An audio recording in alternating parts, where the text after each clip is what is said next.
Kembali lagi di Ngariung, ngobrol anak negeri untuk Bandung. Bersama saya, Irma Rosaeni. Nah, Ngariung merupakan salah satu program atau segmen yang berada di YouTube channel Diskominfo Kota Bandung, di mana kita akan berkeliling ke beberapa dinas dan juga kewilayahan untuk berbicara topik tentang Kota Bandung. Nah, kali ini wargi Bandung mungkin bertanya-tanya nih, beberapa hari atau beberapa bulan terakhir mungkin di daerah tempat tinggal wargi Bandung ini diguyur hujan dengan curah hujan yang cukup tinggi. Di mana dengan curah hujan yang tinggi ini akan menyebabkan terjadinya genangan atau bahkan volume debit air yang meningkat.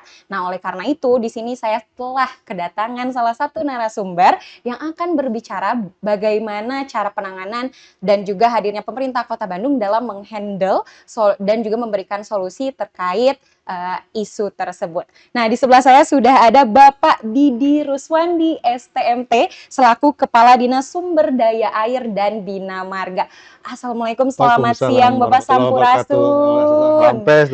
Nah, Pak Didi, terima kasih atas waktunya sudah berkenan hadir untuk bercerita dan juga sharing ya Pak ya, bagaimana isu terkait curah hujan dan juga potensi banjir yang ada di Kota Bandung.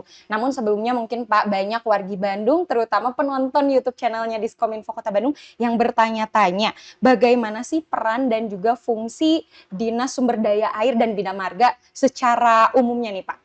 Mungkin bisa dijelaskan. Mungkin terima kasih Teh, secara umum gitu kan sesuai dengan namanya sumber daya air dan bina marga. Kalau sumber daya air itu ada 3 hal yang ditangani, 3 hal pokok gitu ya. Yang pertama konservasi air. Jadi kedua adalah pendayagunaan sumber daya air, dan yang ketiga adalah pengendalian daya rusak. Kalau konservasi itu terkait dengan pemurnian, kemudian menjaga volume air dan lain sebagainya, debit dan lain sebagainya. Kemudian kalau pendayagunaan, baik itu pendayagunaan airnya, apakah untuk masyarakat dan lain sebagainya, pertanian dan sebagainya, atau juga pendayagunaan karena disebutnya sumber daya air, jadi ruangnya gitu ya. Jadi kenapa kita sempadan itu kita tata, itu salah satunya adalah pendayagunaan. Kemudian satunya pengendalian daya rusak, ini berkaitan dengan banjir ya, kayak misalnya kirmir, kemudian kolam retensi dan lain sebagainya gitu. Itu di sumber daya airnya. Kalau di bina marganya sesuai dengan yang sudah populer, bina marga itu terkait dengan jalan gitu. Jadi hal ihwal menyangkut jalan itu tugasnya kami. Jadi kecuali kalau lalu lintasnya ya, jadi kalau ini aspal, dari aspal ke bawah itu kami, dari aspal ke atas itu dishub gitu. Gitu ya. Termasuk trotoarnya ya, perlengkapannya itu adalah tugasnya bina marga. Oke. Nah, jadi wargi cukup jelas ya. Ternyata tadi juga saya insight yang terbaru nih Pak. Jadi jalan itu nggak full jalannya, tapi dari jalan ke bawah itu bagiannya DSD-ABM ya, kalau ada keluhan atau apapun. Nah, di sini Pak, tadi fungsi dari Dinas Sumber Daya Air bagian pengendalian yang rusak, mungkin ya topik yang akan kita bahas lebih dalam lagi nih wargi, di mana belakangan ini kita juga merasakan Pak dari Bandung rata-rata ya Pak ya, dari ujung ke ujung kita merasakan curah hujan yang cukup tinggi dan cukup intens juga. Nah, dari DSD-ABM sendiri, bagaimana kesiapan DSD-ABM dalam menghadapi musim hujan seperti ini? Kalau kesiapan kami khususnya di saat musim hujannya ya, yang pertama di awal-awal 2 bulan pertama itu, 2 bulan menjelang musim hujan, kita biasanya ada gerakan yang namanya mapak hujan. Itu bebersih sungai baik dari sedimen maupun sampah. Permasalahan utamanya kenapa itu tidak dalam masyarakat masih menyebutnya tidak efektif, sebetulnya efektif gitu ya.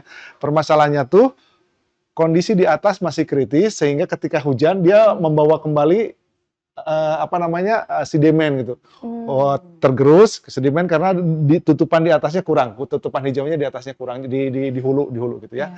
Jadi hujan bawa lagi sedimen, akhirnya yang sudah bersih, udah penuh dari sedimen, penuh lagi oleh sedimen gitu ya. Jadi ketika hujan lagi air lagi tinggi-tingginya, itu nggak mungkin pengerukan. Jadi mau nggak mau harus nunggu kering baru kemudian parutnya lagi. Ini handicapnya. Ya. Yang handicap kedua kalau pengerukan itu adalah akses alat berat. Kalau oleh manual bisa, tapi lama gitu ya. Jadi itu yang kita lakukan. Pertama pada saat awal kita melakukan yang namanya giat mapak hujan gitu, bersih seluruh kota. Yang kedua, selama musim hujan kita ada siaga bencana. Kita sudah punya sekitar 20 rumah pompa. Jadi di situ selalu dipompa, kemudian juga ada siaga banjirnya. Jadi ada piket, selalu ada piket, dan juga ada yang mobile untuk pemompaan gitu. Jadi kalau ada terjadi banjir di situ kita datangkan pompa untuk dipompa gitu.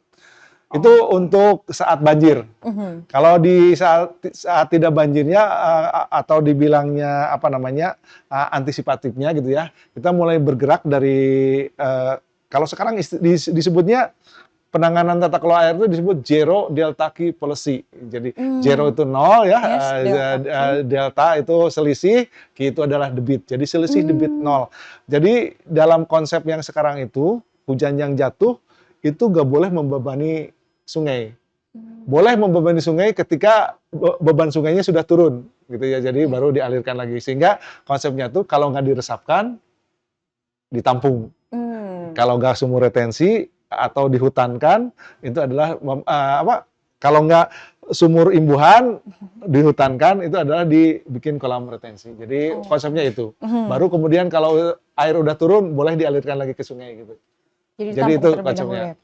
Oke, nah tadi berbicara tentang kesiapsiagaan bencana dan juga banjir. Tadi kalau bicara rumah pompa, nah kalau banjir kan Bapak bilang ada yang piket nih, yang standby. Nah biasanya Pak, orang-orang yang piket itu mereka standby 24 jam kalau misalnya udah di musim hujan seperti ini, atau mereka ketika udah kelihatan nih hujan mau ini mereka langsung standby gitu Pak? Biasanya mereka diperbantukan juga karena ikut bebersih juga ya. Jadi kecuali pas musim hujan, bebersihnya tuh mereka mah setengah hari karena udah mulai standby lagi ke rumah pompa gitu. Dan mereka sudah biasanya dengan warga setempat sudah berkoordinasi baik ya. Jadi kalau mereka lagi ada keperluan keluar, itu begitu itu mulai mendung udah dikontak lah. Jadi pas harinya hujannya datang udah ada di lokasi. Sesuai definisinya, sesuai namanya Pak, siaga. Ya, siaga. Jadi kelihatan nih, wah cuaca kayak gini harus siaga gitu. Ya, betul. Terus tadi Bapak sampaikan bagaimana koordinasi dari DSD ABM sendiri melalui orang-orang yang piket di siaga banjirnya bersama dengan warga.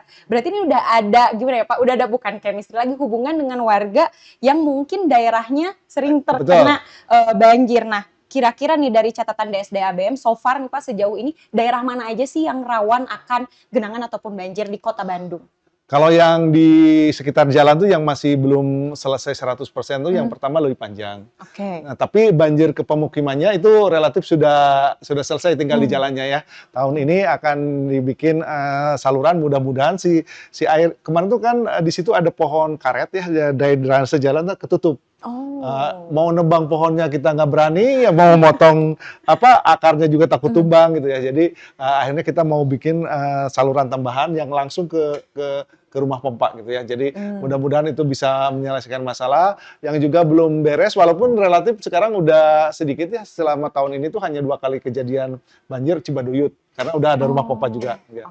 Kemudian yang paling sering mungkin Pasir Koja. Walaupun itu ada rumah pompa, walaupun dari segi durasinya nggak terlalu lama gitu ya. Dan yang ketiga yang cukup masih ramai itu adalah Gede Bage, Pasar Induk Gede Bage. Itu mungkin yang masih sering terjadi banjir. Cingisad masih lah. Cingisad. Tapi Cingisad relatif masih bisa dilalui kalaupun banjir. Walaupun di situ udah rumah pompa dan lebih cepat juga. Oke, nah dari tadi ya saya catat 5 titik ya Pak, Lewi Panjang, Cibaduyut, Pasir Koja, Gede Bage, dan juga Cingised. Nah dari kelima daerah yang rawan ini, apakah faktor penyebab banjirnya sama? Semua karena curah hujan yang tinggi atau karena ada kiriman atau apa gitu Pak? Sebenarnya permasalahan banjir itu kompleks gitu ya. Jadi di satu sisi memang di hulu itu semakin hari semakin kritis gitu ya. Banyak alih fungsi. Yang kedua juga kalaupun itu masih ruang terbuka, masih jadi alih fungsi ke lahan pertanian ini dampaknya resapannya berkurang gitu ya. Jadi itu satu poin. Yang kedua juga penyampahan itu terjadi dan yang ketiga memang di beberapa sungai terjadi penyempitan gitu ya. Itu. Nah makanya kenapa salah satunya solusi yang lebih cepat yang kita pakai adalah pompa gitu.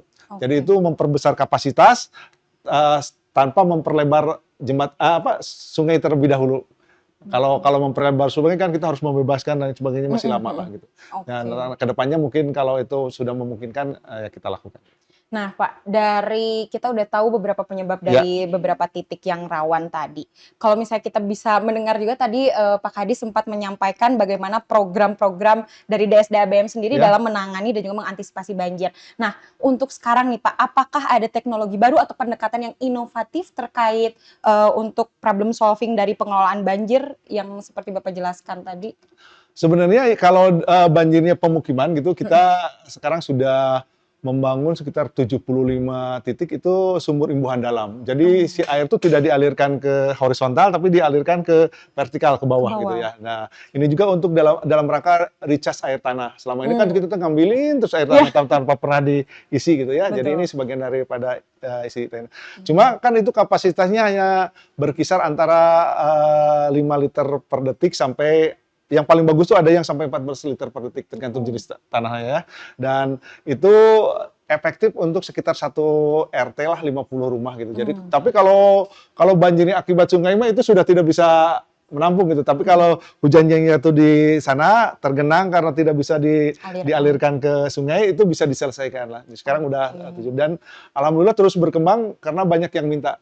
Oh, Banyak yang gitu. minta ya. Berarti kalau Ada ada permohonan. permohonan dan juga permintaan dari warga sendiri, sejauh ini bagaimana Pak kolaborasi dari DSD-ABM dengan yang wajib pasti dengan OPD yang ada di Ya. pemerintah Kota Bandung dan bagaimana dengan pihak-pihak dari kewilayahan bahkan dengan masyarakat itu sendiri?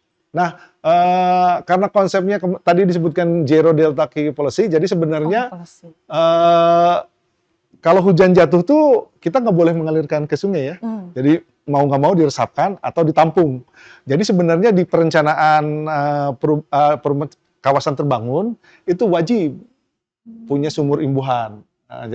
Nah sekarang itu di PBG-nya mungkin sudah muncul karena itu bagian dari kewajiban, Cuma mungkin di implementasinya banyak yang tidak dikerjakan gitu. Jadi coba Hmm. bayangin kalau semua bangunan tidak mengalirkan ke drainase jalan, mungkin separuh dari banjir atau mungkin 75% Iya. dari banjir Kota Bandung udah selesai gitu. Mhm. Jadi kalau ini tingkat partisipasi yang membangun sumur-sumur itu tidak hanya di SDABM, ini Mhm. mungkin cepat. Karena sebenarnya bukan hanya tupoksi DSDABM membangun sumur imbuhan saja, di situ di perizinan tuh udah muncul.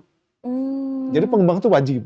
Wajib ada Nah, sumur sekarang hidup. permasalahannya ketika itu tidak dibangun, berarti yang wajib membangunnya siapa? Nah gitu. Mmm. Nah kalau ini bisa partisipasi, itu bagus, akan banyak membantu untuk penyelesaian banjir Kota Bandung. Setuju sih, Pak, ada aturan yang mengikat Ya untuk betul, warga. Karena ini wajib, berarti warga harus ikut harus berpartisipasi dalam harus. membangun sumur imbuhan Sekaligus tadi. juga membangun ketahanan air tanah juga. Jadi Nah, nanti, banyak yang diresapkan, air tanahnya juga, naik lagi gitu. iya. Ya. Bagus juga untuk dikonsumsi oleh warga juga Betul ya, Pak. betul. Balik lagi sih sebenarnya, kita mengundang partisipasi Ya, warga, ini dari warga untuk warga juga ke betul depannya betul ya, Pak, ya. betul. Nah, kalau misalnya dilihat itu bagaimana partisipasi warga yang Ya ikut ya, Pak, membantu dalam penanganan banjir. Dilihat dari penyebabnya tadi ada beberapa penyebab yang dari hulu yang mungkin bukan daerah ya Kota ya Bandung ya, ya Pak. ya. Sejauh ini bagaimana kerjasama dari pemerintah Kota Bandung dengan daerah-daerah tetangga kita deh, Pak? Kalau penanaman sebenarnya kita belum, tapi berharap ke depannya terjadi. Kalau obrolan sih sudah mulai ada gitu ya. Mhm. Eee, Kemarin tuh kita sempat terinspirasi itu ada yang namanya Perhutana itu di Jatiwangi, Jatiwangi Art Factory itu mereka tuh ingin punya hutan, itu Mhm. kemudian, akhirnya rembugan, kemudian membuat sebuah badan, di situ tuh warga masyarakat yang mau menjual tanahnya di-handle oleh mereka. Mhm. Nah, mereka jual si tanah ini 4 kali 4 harganya 4 juta. Oke. Tapi si tanah itu tidak menjadi miliknya, dihibahkan. Itu jadi sekarang ada Oh. hutan kolektif yang Aha. dari rencana 8 hektar udah 2 hektar, udah ditanami. Jadi masyarakat yang beli, ke Oh. para Mhm. para donatur gitu ya. Kayaknya Eee, banyak deh, Pak, generasi Z apalagi ya, Lebih yang melek, iya, lebih melek kayaknya, lebih apalagi ini melek lingkungan. program-program tentang lingkungan, Ya, environmental gitu ya, Pak, ya, pasti ya. orang-orang berpartisipasi. Itu daerahnya bukan di Itu kota di ya, Pak? Jatiwangi. Ya, Jatiwangi? tadinya kita sempat mau bawa ke sini, Mhm. mau kita dan, foundernya tuh udah setuju, malah mau bantu. Mhm. Nah kita tinggal badannya ini siapa gitu ya, Yes. kemudian, nanti, kalau donatur mah saya kira di Bandung banyak lah gitu. Pasti, Pak. Jadi kalau ini sudah ada yang mempelopori kelihatannya, ya punten ya, lahan-lahan swasta tuh bisa dibeli pendekatannya oleh masyarakat nanti jadi hutan adat atau hutan kolektif gitu ya. Bisa keren itu. Iya. Ingin juga ya Pak kita di Ya, Kota Bandung ada pengen. seperti itu. Itu kalau di itu ya kalau kerjasama yang pernah terjadi itu kita pernah ikut membangun kolam retensi di Jalan Budi itu lahannya punya Cimahi, Cimahi ya, Bu? kita yang membangunnya, kita yang mengeruknya gitu ya. Itu Oke, pernah oke. terjadi. Kemarin sempat mau digagas ulang di kabupaten dengan Kabupaten Bandung yaitu di Tegal Luar tapi belum terrealisasi. Gitu. Semoga kedepannya Ya, cepat-cepat terrealisasi ya Pak. Nah kalau misalnya berbicara tentang banjir tadi kita udah tahu nih Wargi bagaimana daerah-daerah mana, bagaimana dari DSDBM tindak lanjutnya. Kalau misalnya setelah hujan biasanya nih Pak Iya. ya jalan-jalan jadi bolong nih Pak gara-gara Iya. banjir. Nah tadi tugas Bina Marganya sendiri Betul, ngomongin tentang jalan. Kita bergeser ke topik selanjutnya bagaimana nih Pak kondisi jalan-jalan yang berlubang pasca dari banjir yang ada di Kota Bandung. Apakah langsung instan berlubang juga atau bukan penyebab utama banjir itu, Pak? Musuhnya aspal itu memang air. Jadi mau nggak mau Pasti ya, Pak. ketika musim hujan lebih cepat kerusakan jalan Oke. itu ya. Apalagi kalau kondisi jalannya sudah tidak mantap itu lebih cepat rusak lagi. Dan ini perlu saya sampaikannya sebetulnya kebutuhan minimal untuk anggaran jalan tuh jauh dari memadai kita. Jadi udah 7 tahun nih kebutuhan minimalnya tidak terpenuhi. Kalau 7 tahun sebelumnya itu malah terpenuhi. Jadi mulai dari 2019 kita tuh kebutuhan minimal untuk pemeliharaan jalan, peningkatan jalan itu tidak terpenuhi. Nah, kondisi itu mengakibatkan makin banyak lagi kebutuhan untuk penambalan. Nah, lebih parahnya lagi 2024 itu tidak ada anggaran perubahan untuk penambalan. Ya, jadi akibatnya ini tahun ini menjadi lebih berdampak lagi. Tapi kemarin kebijakan Pak Wali Kota, oke, tambal secepat-cepatnya, nanti kalau butuh anggaran kita akan ditambahkan lagi. Jadi ini prosesnya boleh dibilang ini mungkin yang level paling rendah dulu ya penambalan. Peningkatannya masih kurang dari kebutuhan minimal gitu. Kita prioritaskan dulu yang Penambalan dulu, aman dulu, nyamannya belum gitu. Oke, tapi kedepannya tentunya kita juga berharap kenyamanannya juga pasti ya Pak yang dijalankan. Nah kalau tadi bagaimana jalan yang berlubang itu bisa dihandle oleh DSDABM, sebenarnya sumber laporannya itu dari mana Pak? Apakah masyarakat secara langsung melaporkan lewat media sosial kah atau lewat kanal laporan aduan lain? Itu dari mana aja Pak? Bisa ke Instagramnya kita, media sosialnya kita, Facebook kita, mungkin kemudian juga ada nomor pengaduan, mungkin nanti disusulkannya, dimunculkan. Nanti ditulis di description box, di bawah ya nomornya. Itu yang sekarang masih lagi banyak-banyaknya gitu, yang lewat WA tuh paling banyak sekarang. Kemarin begitu pertama kali di launching oleh Pak Wakil, sampai 400 itu. Laporannya Mas, tapi valid semua nggak Pak? Enggak. Jadi ada yang jalan provinsi, ada yang jalan nasional, ada juga yang satu lokasi dilaporkan oleh 5 orang gitu. Jadi ada yang itu. Jadi tapi totalnya sekitar 400-an sekarang tentu makin berkurang. Oke. Nah, sebenarnya Pak, hal detail apa sih yang warga Kota Bandung harus tahu? Apa bedanya jalan kota dan jalan provinsi? Mana kebijakan jalan punya kita gitu kasarnya, sama punya provinsi itu mah gitu, Pak.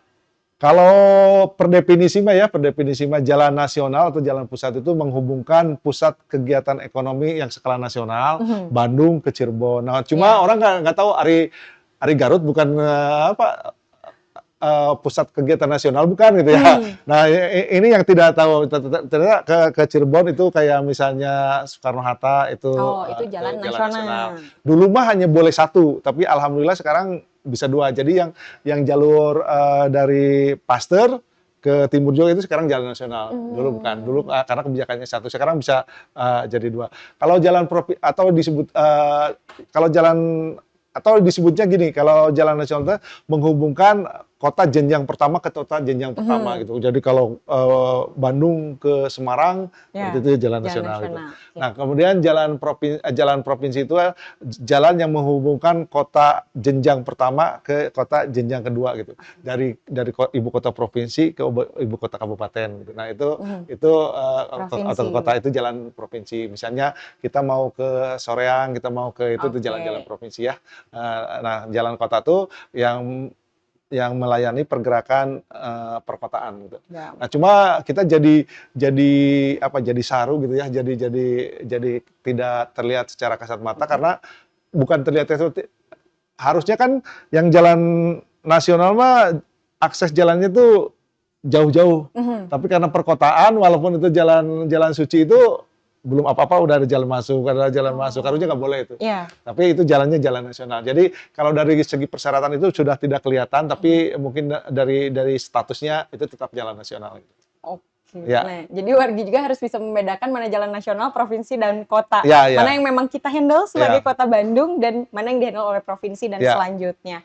Nah, sebagai penutup nih Pak, kita udah berbicara tentang banjir dan jalan yang berlubang. Bagaimana harapan ataupun pesan singkat dari Bapak selaku Kadis DSD ABM kepada masyarakat Kota Bandung dalam menghadapi musim hujan dan juga menjaga infrastruktur kota? Ya, yang pertama untuk musim hujan mah yang paling mudah tuh jangan membuang sampah ke sungai lah. Itu sampai sekarang masih jadi permasalahan besar gitu ya. Kita baru pakai screen itu baru di beberapa titik, jadi itu yang baru diangkut, kemudian kita bawa ke insinerator kita gitu. Yang kedua, kalau memungkinkan partisipasi dalam membuat sumur imbuhan gitu. Yes. Jadi dengan diresapkan tidak membebani sungai, mengurangi banjir. Ada prinsip mengatakan hujan yang jatuh di halaman kita jangan dikirim ke halaman orang lain untuk jadi banjir gitu ya. Setuju, Pak. Jadi selesaikan di halaman kita sendiri. Nah, kemudian untuk jalan berlubang kami mohon partisipasinya, kalau ada jalan berlubang laporkan kami ini untuk menjaga keselamatan warga Kota Bandung juga gitu ya. Itu mungkin. Oke, terima kasih banyak Pak Didi atas waktunya, atas Sama-sama. sharingnya, Ya, dan terima. tentunya ini pasti informasi yang sangat-sangat informatif Ya. bagi warga Kota Bandung. Nah, warga Kota Bandung, itu dia podcast kami bersama DSD ABM. Saya Irma Rosaini dan juga Pak Didi Ruswandi pamit undur diri. Terima kasih telah menyaksikan. Sampai jumpa. Presented by Humas Kota Bandung.